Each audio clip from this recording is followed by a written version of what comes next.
जीवन भर की प्रतिज्ञा। एक बार मैक्स नाम का एक जवान लड़का था। मैक्स लापरवाह था और अक्सर अपना खाना बर्बाद करता था। वो अक्सर अपने खाने में से कुछ निवाले ही खाता और बाकी को फेंक देता था। एक दिन मैक्स का परिवार एक गरीब गांव की यात्रा पर गया। जब वे पहुंचे तो उन्होंने बहुत से बच्चों को देखा जो भूखे थे और उनके पास खाने के लिए कुछ नहीं था।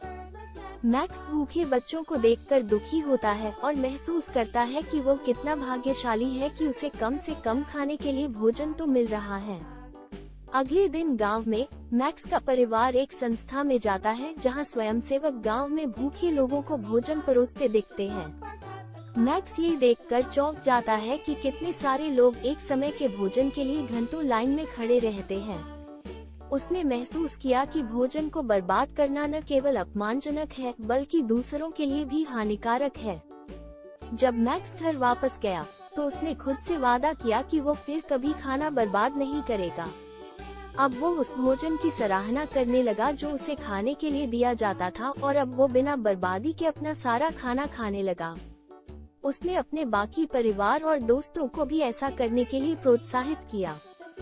मैक्स ने महसूस किया कि भोजन एक अनमोल संसाधन है जिसे कभी भी बर्बाद नहीं करना चाहिए।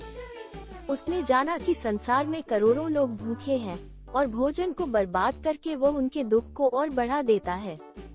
कहानी का नैतिक उपदेश: खाना बर्बाद मत करो। आपके पास जो भी भोजन है उसके लिए हमेशा ईश्वर का आभारी रहें और पेट भर भोजन करें। याद रखें कि दुनिया में करोड़ों लोग भूखे हैं और उनके पास खाने के लिए पर्याप्त भोजन भी नहीं है।